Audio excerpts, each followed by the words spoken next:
Kalau hanya satu orang begini dan dibiarkan, ini bisa merusak tatanan kerukunan beragama yang setengah mati kita bangun. Saya takutnya ini menjadi pemicu untuk meluapkan kemarahan. Jadi sebaiknya cepat, jangan ditunda. Bahaya sebab ini sudah kurang ajar. Dia sudah 2 kali. Karena dibiarkan maka dia akan berulang-ulang. Dan efeknya kalau ini dibiarkan maka akan muncul konten-konten kebencian terhadap agama. Yang namanya kontroversi itu masih ada benarnya. Ada yang menilai benar, ada yang menilai salah. Itu namanya kontroversi. Agama mana yang mau nabinya dihina? Agama mana yang mau kitabnya dilecehkan? Ya, kelompok yang lain juga melakukan hal serupa kepada kami. Ya, Alkitab disalahkan, Yesus dilecehkan, gereja dihambat dan dirusak, dan tidak ada tindakan hukum kepada mereka. Pertama, ia menistakan nabi kita dengan menyebut tidak dekat dengan Allah dan diikuti dengan jin. Kemudian juga salam, hamdalah. Jadi kalau dalam rasa keagamaan kami hanya tinggal diuji, sebenarnya di pengadilan orang ini sudah menistakan ke kita. Ini menjadi pembelajaran kepada kita bahwa cara menyampaikan dakwah itu tidak perlu menginjak yang lain, tidak perlu menistakan agama yang lain. Orang pada protes, orang merasa tersinggung, orang merasa dilecehkan. Jadi kalau nanti berkenaan dengan proses hukum, ya nanti ada prosedur hukum. Tetapi rasa keimanan, rasa keagamaan kami merasa terusik. Apa yang disampaikan oleh saudara MKC berpotensi mengganggu kerukunan umat beragama. Kepolisian harus segera merespon untuk memproses sesuai dengan peraturan perundang-undangan yang ada. Untuk kasus penganiayaan terhadap saudara MK, tentunya Polri ingin menyelesaikan masalah ini secara komprehensif. Pertama, mengapa penganiayaan itu terjadi di rutan Barreskrim Polri? Setelah memeriksa, itu 18 saksi. Hak mendapat keamanan itu pun perlu dijaga.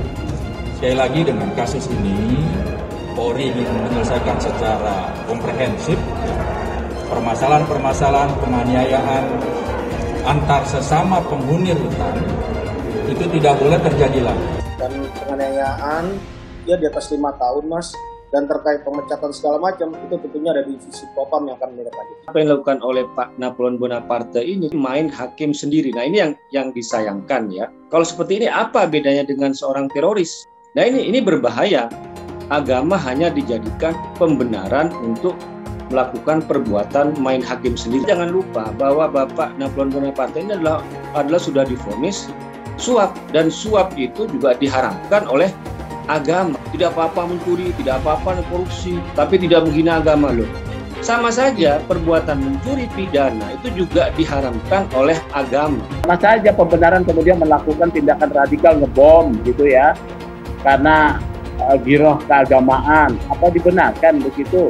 Wah, ini pernyataan bahaya ini. Yang beragama lalu agamanya dihina, dilecehkan, lalu hatinya tidak tersinggung sedikit pun. Ya bingung juga saya itu. Wajar ya seorang pengikut agama marah ya kepada orang yang menghina agamanya.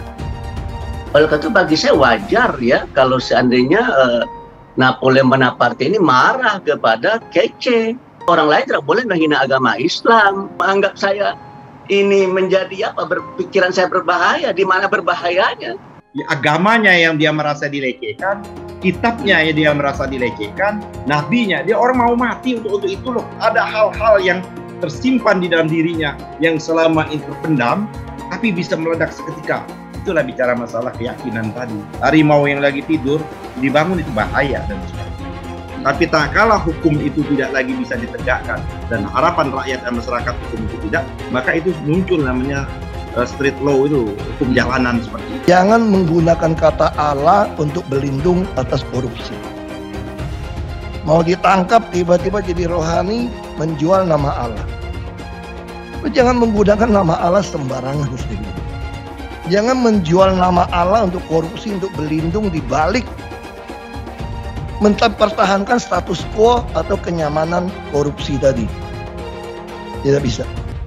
Kapolri kita ini juniornya si jenderal ini yang gebukin si KC ini, yang membackingin gebun KC. Kemudian dia masuk, orang ini tinggi besar gitu ya, KC kan kecil gitu kan, timpang begitu kan, mulai dihajar dia, ditendang. Kamu tahu siapa saya? Wah, nggak taunya dia itu jenderal yang terkenal ya, jenderal polisi terkenal.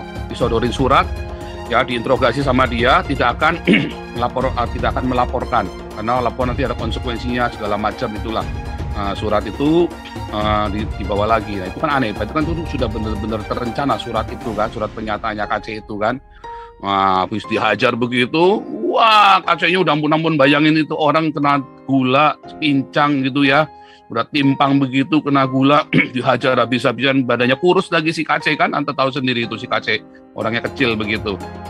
Disiram air, dihajar lagi, bangun dihajar lagi, wah ngeri saudara itu. Jangan di ini Pak, nggak boleh Pak sama keluarga. Oh nggak bisa, ini bisa dibunuh si KC ini. Bisa dibunuh, kalau kita diam bisa dibunuh. Justru kalau kita teriak, kalau sampai KC mati, kita sudah tahu nih siapa yang bunuh dia nih. Ya kan? Kita sudah tahu siapa yang bunuh dia, siapa yang backingin di belakangnya. Nggak mungkin orang biasa, nggak bisa dimapes dia dibunuh. Nggak bisa, yang bisa adalah orang yang punya kuncinya selnya KC.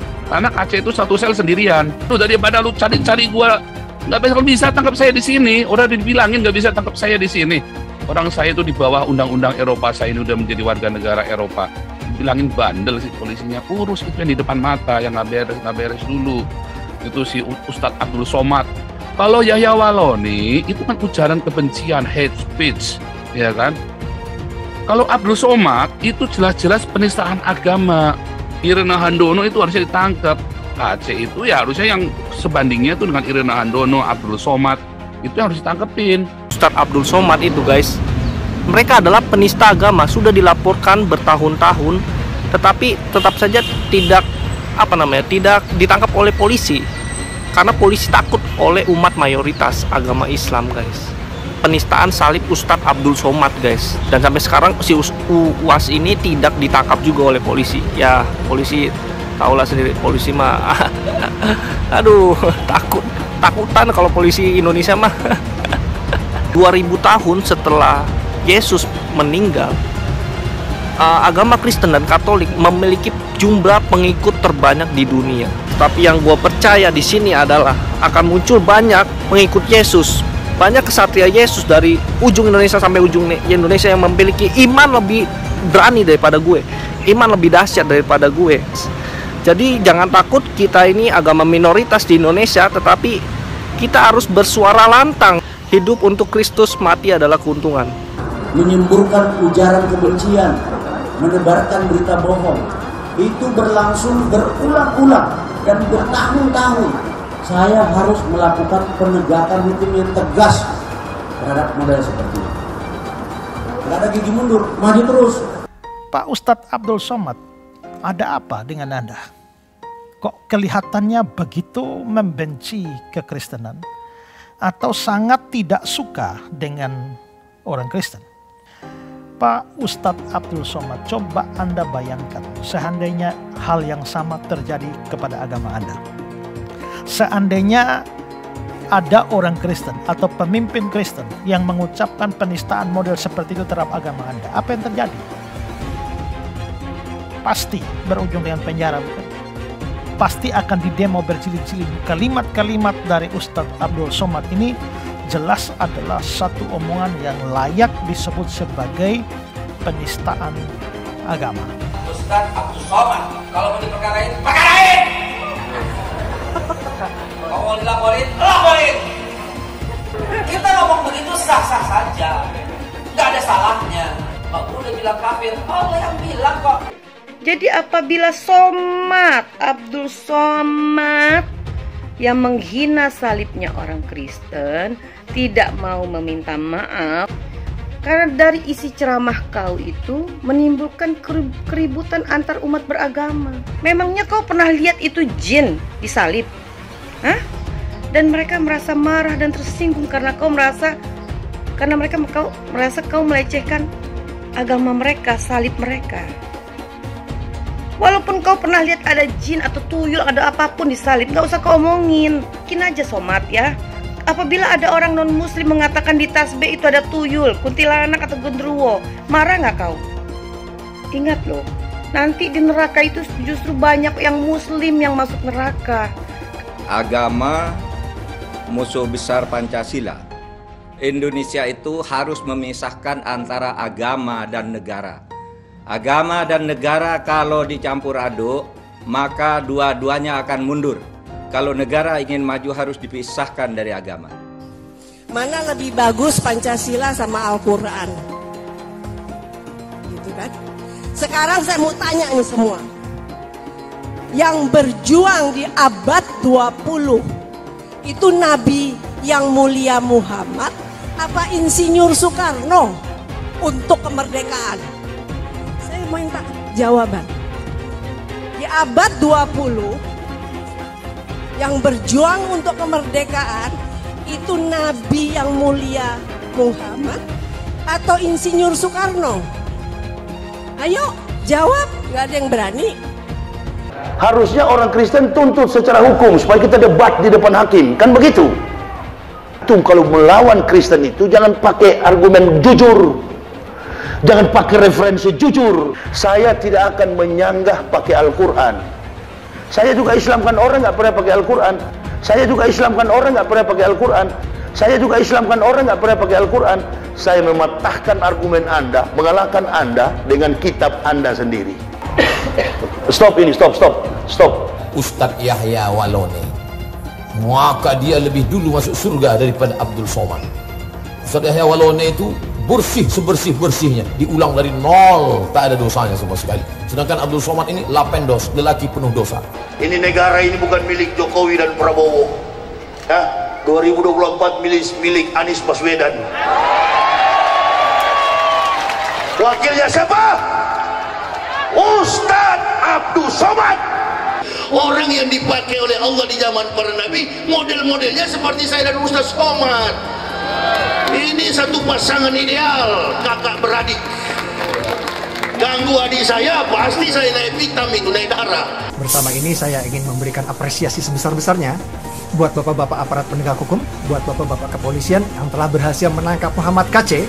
Bravo kepolisian, semoga berikutnya tidak hanya penista agama Islam saja yang diproses, tapi penista agama non-Islam juga bisa diproses, sehingga bisa memberikan rasa keadilan bagi umat non-Islam. Bit, Ade, iki lagi rame Bit. Apaan? Ada yang ngomong katanya di dalam salib itu ada jin kafir, Bit. Apa benar di Al-Quran ada seperti itu? Tidak ada. Terus dia ngolok-ngolok lagi simbol Tuhan agama lain sampai dibikin kepalanya ke kanan apa ke kiri. Apa boleh di Al-Quran seperti itu? Tidak boleh. Dia ngomong lagi, Bit, katanya jin kafir itu manggil haleluya. Apa boleh di Al-Quran seperti itu, Bit? Tidak boleh, ya Allah, tidak boleh. Terus kenapa dia masih bikin kayak gitu, Bit? Saya bukan mengatakan Bible Kristen fiksi. Bible Kristen itu palsu. Dari Jenderal 100 bintang. Kalau kafir kau ke neraka. Tidak ada urusan. Kepenuhan Roh Kudus, Roh Kudus. Lapor lagi Roh Kudus, boy. Lapor Yahya Waloni bilang Roh Kudus, lapor. Dongeng tambah tahyul sama dengan omong kosong. Makanya di situ judulnya Matius, Markus, Lukas, Stefanus, Tetanus, Spiritus, Captikus. Pernah tak Ahok itu kerasukan setan? Tidak, dia tanya juga. Karena sesama setan dilarang saling menggoda. Setan. Karena di salib itu ada jin kafir. Haleluya. Tetap percaya salib itu lambang mulia, bukan jin. Kok ketawa? Aku nggak nyindir siapa-siapa loh. Tidak benar. Saya ulangi, tidak benar bahwa Nabi Muhammad sudah dapat jaminan surga. Tidak ada ayatnya Muhammad masuk surga. Muhammad sendiri dikerumuni jin. Ada ayatnya Muhammad dikerumuni jin. Muhammad itu dekat dengan jin. Pokoknya saya bongkar budal badil. Kitab karangan manusia, kitab dongeng Arab kita bongkar. Ayo nyadar bangsa Indonesia. Nyadar ya, tidak ada apa-apanya Muhammad bin Abdullah itu. Katanya Muhammad itu utusan Allah. Tapi kenapa tidak satupun wahyu yang turun kepada Muhammad? Jelas ya ayatnya. Muhammad ini dekat dengan jin. Saya nggak pernah mundur untuk kebenaran, keadilan, kejujuran, dan peri kemanusiaan. Gue nggak pernah mundur. Dan gue nggak pernah takut juga sama lu. Siapapun yang rasis, gue akan hadapin. Karena rasis itu tidak berperi kemanusiaan. Sama saya ditanya dulu kan, kamu nyesel nggak statement kamu di Pulau Seribu sehingga masih masuk penjara? Tidak pernah nyesel. Karena saya mengatakan kebenaran. Hai teman-teman, saya mau memperlihatkan transaksi saya hari ini lakukan trading. Ini bukti transaksi saya untung $4.500 US, itu sekitar 68 juta rupiah. Semua keuntungan bisa saya dapatkan dengan fasilitas copy trading. Kalau saya bisa, kalian juga bisa guys. Oke, itu yang mau saya tunjukkan. Like video ini sekarang juga dan gunakan link di kolom deskripsi, maka kalian berhak dapat bonus kalian. Promo ini ada masa waktunya, jadi jangan ketinggalan. Bukan cuma itu saja, transaksi tidak dikenakan fee, baik itu investasi saham, trading forex, komoditas, bitcoin, dan lainnya. Kalian bisa melakukan transaksi berapa kali pun atau unlimited trading. Dan tidak ada fee sama sekali. Jika transaksi di tempat lain sudah berapa fee-nya. Setelah menonton video ini, ayo mendaftar sekuritas hari ini, gratis dan tidak ada minimal deposit. Pastikan kalian menggunakan link di kolom deskripsi untuk mendapatkan welcome bonus. Kalian bisa menggunakan bonus $10.000 di akun virtual untuk latihan. Bukan cuma itu, kalian akan dapat kelas trading online gratis senilai 3 juta rupiah atau $200 jika kalian deposit di bulan ini. Selamat menonton guys, enjoy! Hai semua, dengan saya Jonas Leong. Terima kasih banyak buat kalian, penonton setia yang selalu menonton di channel ini. Saya secara personal sangat menghargai waktu kalian. Dan saya sudah menganggap kalian sebagai family karena kalian selalu support di channel ini. Bagi kalian yang selalu menuliskan opini kalian di kolom komen, saya baca komen kalian satu persatu. Saya baca komen kalian untuk mengetahui opini kalian, tanggapan kalian, dan masukan kalian sangat berguna untuk video selanjutnya. Terima kasih banyak buat kalian yang selalu menekan tombol like di awal video. Video seperti ini membutuhkan waktu dan juga research.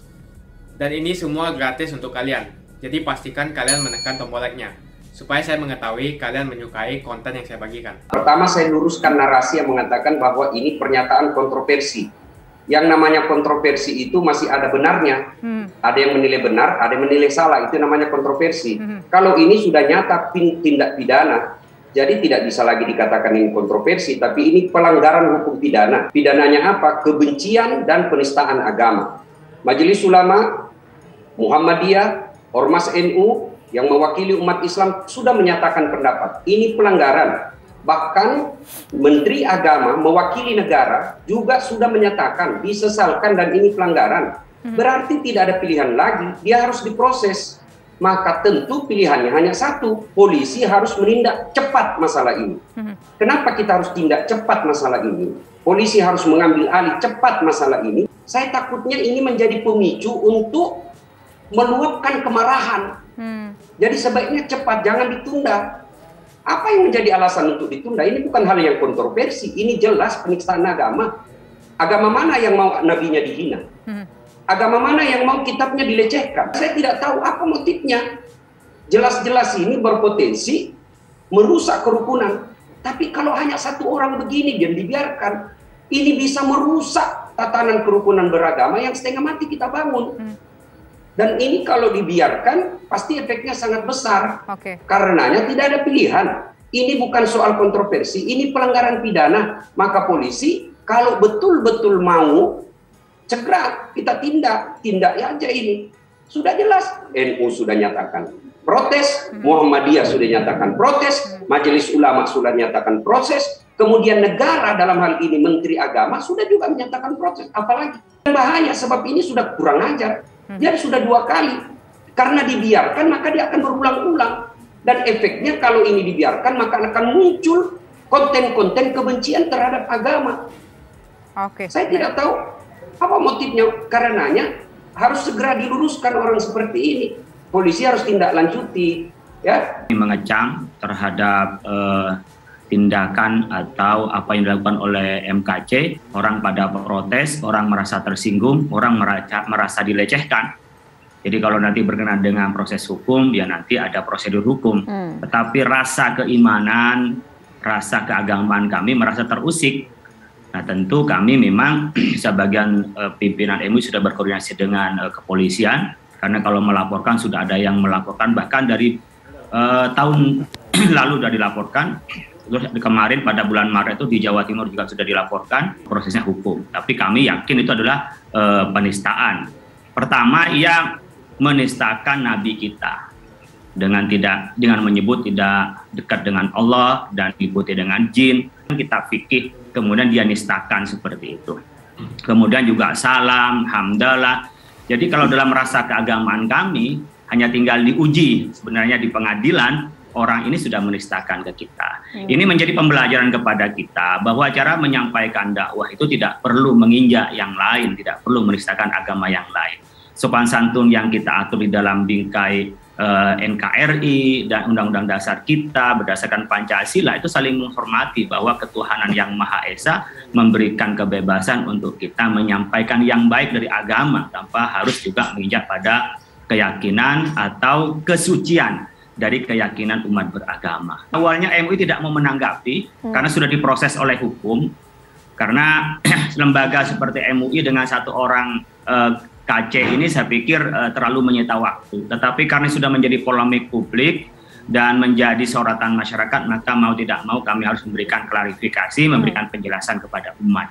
Saya amati ya secara pribadi dari 2 tahun yang lalu, ini kan memang sering terjadi perdebatan media sosial. Bahkan mereka saling serang tanpa harus berhadapan langsung. Nah, kelompok yang bahasa kita tuh murtadin, orang-orang yang keluar dari Islam, kadang-kadang orang yang dari agama lain masuk Islam, itu seringkali memperdebatkan bekas agamanya. Ini yang perlu kita sampaikan kepada publik. Kalau Anda dari agama lain masuk Islam, tidak boleh menjelek-jelekan agama yang kita tinggalkan. Demikian juga orang Islam yang pindah ke agama lain tidak perlu menjelek-jelekan agama yang pernah diyakininya. Apalagi membenturkan karena kita perpindahan dari agama. Biarlah itu adalah proses keyakinan yang kita miliki, kita cari aspek positifnya, pertemukan positif itu untuk membela negeri ini. Bagaimana kita bisa membangun negara ini spirit keagamaan, bukan membenturkan antar agama. Mereka sering mencari kelemahan yang pernah dianutnya, kemudian dibenturkan dengan agama baru yang dia anut. Kemudian mencari orang-orang yang sama-sama convert ini, yang konversi agama ini, memperdebatkan, atau orang yang memang senang memperdebatkan dari kesalahan agama satu dengan agama yang lain. Nah, sepanjang perdebatan-perdebatan itu kalau kita ditelusuri di media sosial kita akan capek juga gitu ya. Tapi ketika sudah membuat keresahan dan orang-orang pada tersinggung, nah saya pikir di sini hukum harus bertindak. Kalau tidak, satu, tidak diproses seperti yang tadi sebelumnya itu juga nggak diproses, tidak diteruskan sampai sekarang, dan itu resmi dilaporkan oleh MUI. Kemudian yang ini KC ini umpamanya tidak diproses, ini akan muncul banyak. Karena apa? Dia sudah melanggar nggak diproses. Ya, nanti ini akan mengkoyak terhadap kerukunan antar umat beragama. Kami antar umat beragama nggak ada masalah. Sekarang sedang berjuang masing-masing memberikan sumbangsi kepada masyarakat dari nilai-nilai agama yang kita punya untuk membangun negeri. Nah, ini kan tidak mungkin dibangun tanpa persatuan Indonesia. Dan perlu diingat bahwa yang paling mudah disulut itu terhadap sebuah persatuan menjadi perpecahan ketika diusik soal keyakinan umat beragama. Makanya sudah sangat benar, dan ini anugerah dari Allah yang Maha Kuasa, ketika Pancasila yang pertama adalah ketuhanan yang Maha Esa, kemudian ada persatuan Indonesia. Jadi berdasarkan spirit keagamaan, kemudian dibangunlah bangsa ini. Jadi jangan sampai kita ini dikoyak oleh satu orang. Apa yang disampaikan oleh saudara Aceh ini ya, yang sudah dinilai mengandung ungkapan ujaran kebencian dan penistaan terhadap ajaran agama. Apa yang disampaikan oleh saudara MKC berpotensi mengganggu kerukunan umat beragama. Bapak Menteri Agama mengingatkan bahwa ujaran kebencian dan penghinaan adalah tidak pidana. Untuk itu kami meminta agar para penceramah agama tidak menjadikan ruang publik untuk menyampaikan pesan yang bermuatan ujaran kebencian maupun penghinaan terhadap sesama. Aktivitas ceramah agama seharusnya dijadikan sebagai ruang edukasi dan pencerahan. Ceramah agama tujuannya untuk meningkatkan pemahaman keagamaan masyarakat terhadap keyakinan dan ajaran agamanya masing-masing, bukan untuk saling menghinakan keyakinan dan ajaran agama yang lainnya. Di Muhammadiyah, dari Nahdlatul Ulama, MUI, pernyataannya bahwa apa yang disampaikan oleh saudara MKC ini, yang tadi disebutkan namanya siapa tadi itu ya, itu memang sudah mengandung unsur dari tindakan pidana, dan itu saya kira kepolisian harus segera merespon untuk memproses sesuai dengan peraturan perundang-undangan yang ada. Langsung tanggap terhadap masalah ini. Saya kira kita tunggu prosesnya, kita serahkan kepada pihak yang berwajib untuk memproses sesuai dengan ketentuan peraturan perundang-undangan. Sekalian, untuk kasus penganiayaan terhadap saudara MK, tentunya Polri ingin menyelesaikan masalah ini secara komprehensif.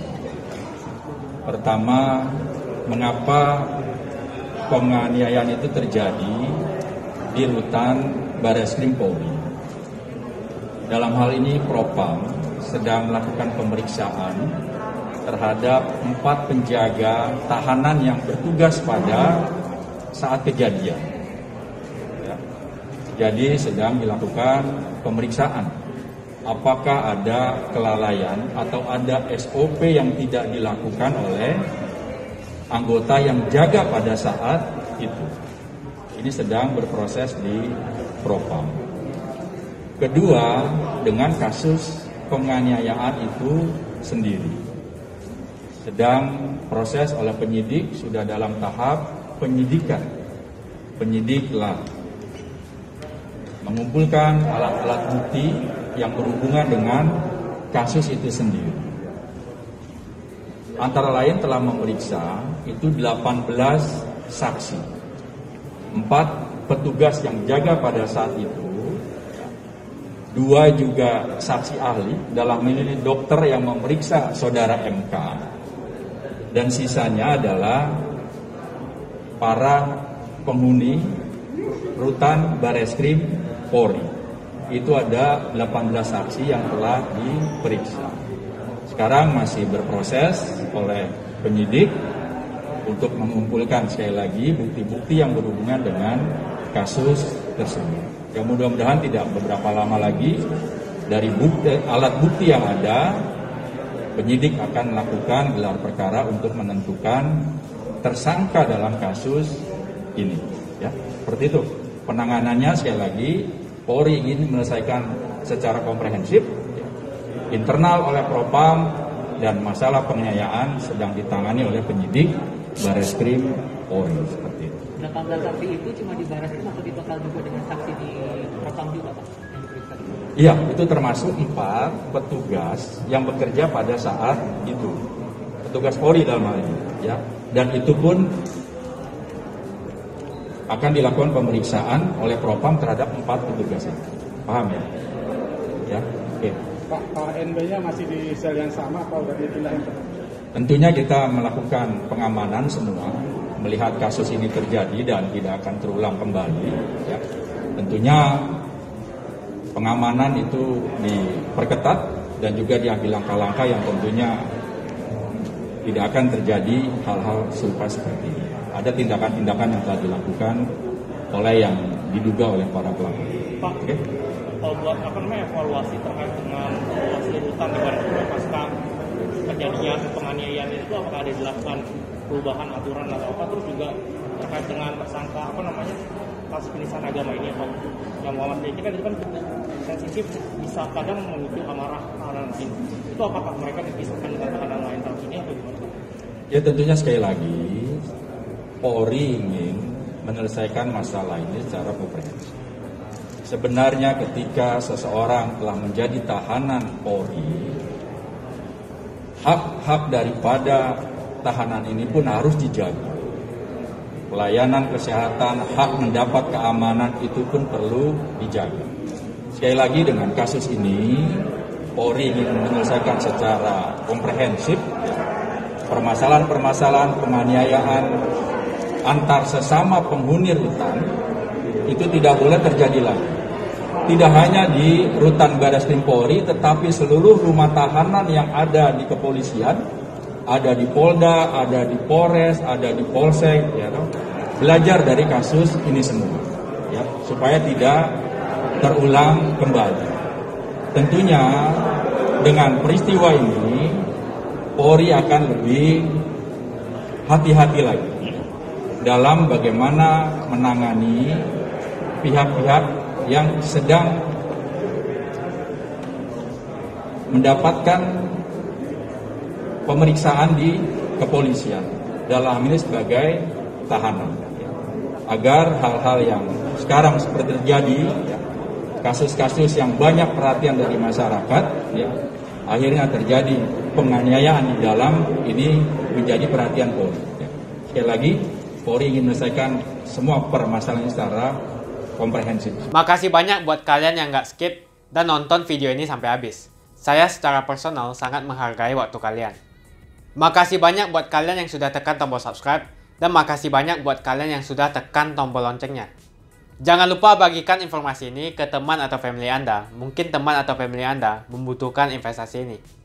Oke guys, sekian dulu dari saya. Jangan lupa follow Instagram saya di @johannesleongofficial untuk kata-kata motivasi setiap harinya. Bagi kalian yang termotivasi nonton video ini, ayo like video ini dan subscribe di channel ini. Dan buat kalian yang sudah subscribe di channel ini, jangan lupa tekan tombol loncengnya supaya kalian mendapatkan notifikasi setiap kali saya upload video. Hai teman-teman, kalian sudah membuka akun untuk melakukan investasi atau trading? Jika belum, membuka rekening sekuritas itu gratis loh. Bahkan cuma butuh 5 menit saja. Cepat dan simple. Dan semua bisa dilakukan secara online. Sampai saat ini ketika kita mau melakukan investasi saham atau trading forex, kita masih menggunakan cara yang kuno. Seperti kita menelpon banker atau broker yang melakukan atau mengeksekusi transaksi kita.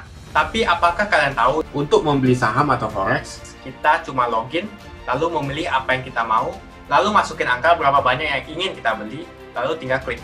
Sesimpel itu. Sampai saat ini kita bingung mau investasi saham luar negeri, trading forex, komoditas, dan cryptocurrency di mana tempatnya. Kita bisa lakukan semua trading di sini, karena sekuritas ini merupakan one-stop shopping. Sampai saat ini kita membayar fee di setiap transaksi kepada banker atau broker. Setiap kita melakukan transaksi jual beli, biasanya kita dipotong fee oleh platform kita. Kalau dalam 1 bulan kalian melakukan transaksi 1 kali, mungkin tidak terasa. Coba kalian melakukan trading sebanyak 100 kali. Sudah berapa fee-nya? Misalnya kalian membeli saham Google dengan fee per transaksi $10. Jika kalian membeli saham Google 10 kali, maka fee transaksi sudah $100. Belum lagi kita akan dikenakan fee ketika kita menjual saham itu. Itulah sebabnya kenapa saya memilih sekuritas ini, karena tidak ada fee sama sekali. Saya ulangi, tidak ada fee sama sekali ketika kalian melakukan transaksi. Dan yang kedua, kalian bisa melakukan unlimited trading atau trading sebanyak apapun. Ya, kalian bisa melakukan trading 10 kali, 100 kali, 1000 kali dalam sehari tanpa dikenakan fee. Jadi berapa banyak uang yang kita hemat dari fee saja? Mau beli saham Apple, harga 1 unitnya $134. Kita bisa membeli dengan hitungan lot. Contohnya kita membeli saham Apple dengan hanya $13 saja. Di platform lain wajib membeli minimal dengan harga $134. Dengan $13 atau Rp180.000 saja, kita sudah bisa membeli saham Apple. Menarik bukan? Jadi apa yang kalian tunggu? Mendingan kalian cobain sendiri aja deh. Tutorial bisa kalian cek di kolom deskripsi dan kalian harus menggunakan link di kolom deskripsi untuk mendapatkan welcome bonus. Jika tidak, maka tidak akan mendapatkan bonus. Gunakan bonus $10.000 di akun virtual untuk mencoba sekuritas ini atau bisa kalian gunakan untuk latihan trading. Bukan cuma itu, kalian akan dapatkan kelas trading gratis yang nilainya Rp3 juta jika kalian deposit di bulan ini.